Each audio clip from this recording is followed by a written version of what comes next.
4th, 2008, the American people made history. Since his landslide electoral college victory, Barack Obama has spent the last 2 months planning for this day and beyond.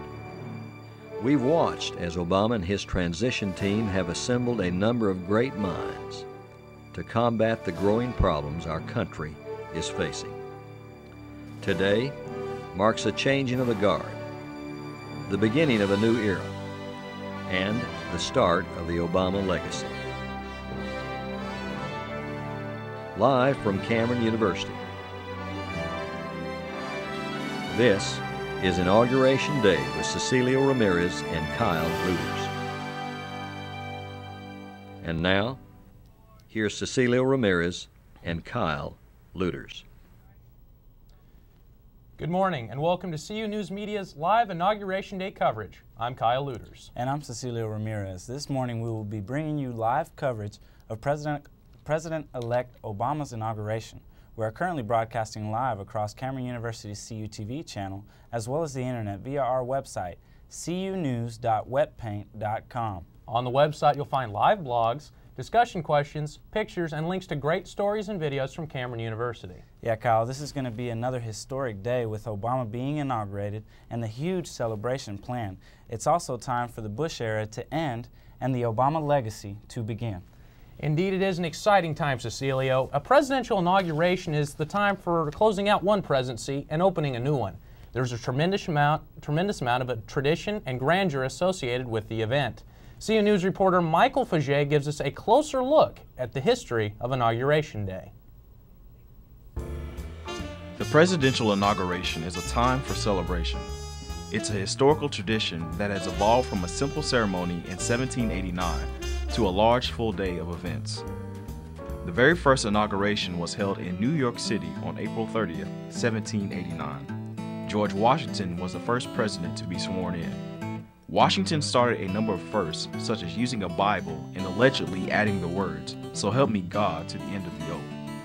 He is also famous for delivering one of the shortest inaugural addresses at the start of his second term. The honor for the longest inaugural address goes to William Henry Harrison. While he may have this honor, the record was also his downfall.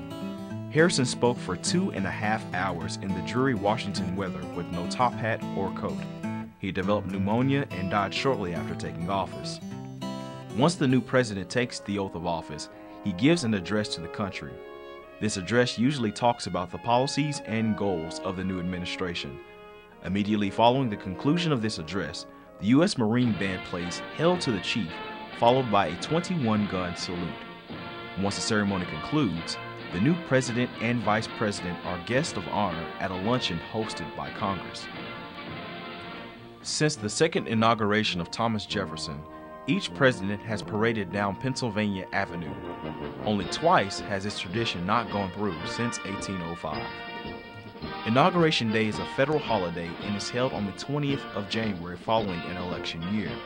Should the 20th fall on a Sunday, a private ceremony is held that day with a public ceremony the next.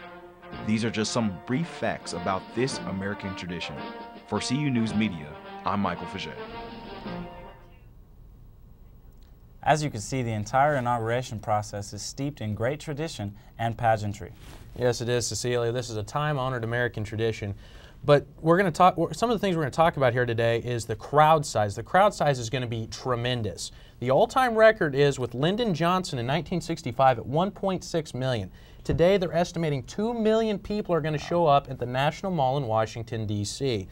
They're going to be full. Sharpshooters are going to be on the roof of every Smithsonian building in the National Mall, so there's very tight security.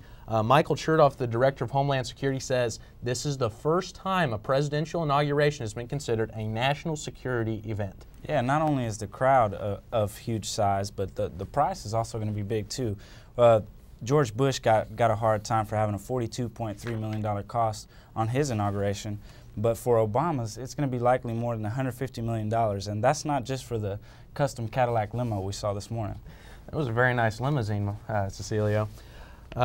This is the biggest security event, like we said, and also, Cecilio, this is not just one day of events. This is an entire week of events. And usually they get a week, but Obama's going to take 4 days. But the big things are the inaugural balls. There are several of these inaugural balls. And for the first time, a network television is going to cover the inaugural ball. ABC has bought the rights to the main inaugural ball on Thursday night at 7 o'clock. And Cecilia, this kind of media attention to a president, we've really never seen this before. Yeah, and over time there's been many historical inauguration balls, inauguration parades, and there's been different media events being founded and being processed throughout history. March 4th, 1793, the first inauguration in Philadelphia of George Washington, he delivered the shortest inaugural address at just 135 words.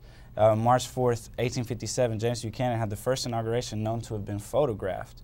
The first time African Americans actually participated in the inaugural parade was for Abraham Lincoln in 1865.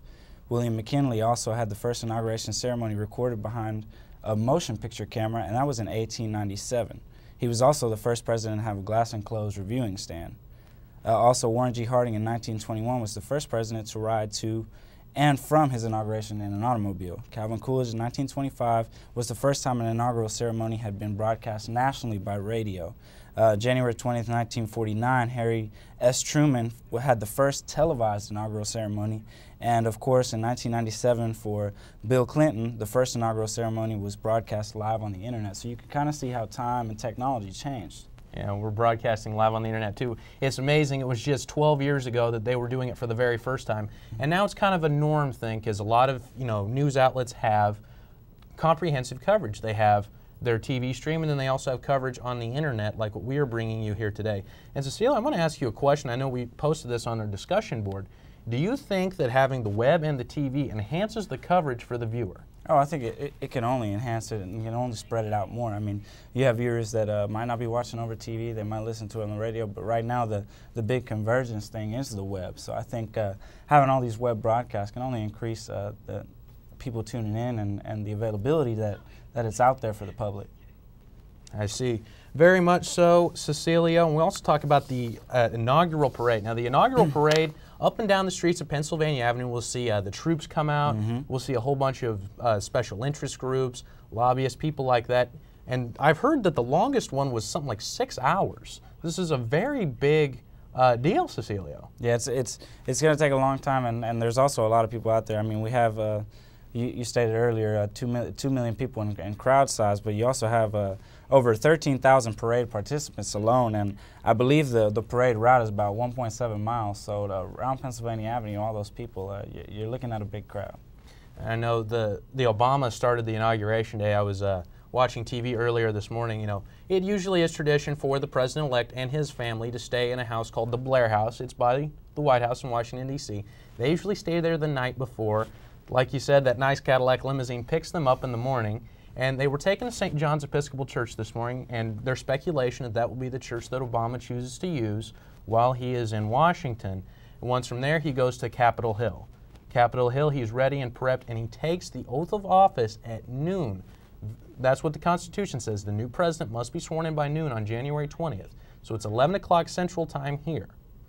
After that, they'll attend a luncheon. I mean, we kind of heard all this in the package. Just kind of elaborate on that just a little bit. It's just a full day of events. I mean, the Obama's got to be tired by the end of this. Yeah, he's definitely going to be tired by the end of it, but a lot of things planned. This has been a long-awaited ceremony with the parade and the ball and the luncheon and everything. It's going to be nice to see what Obama can do in his first 100 days in office. All righty. And this is the final day of the Bush presidency. He issued no pardons last night. He did so in December.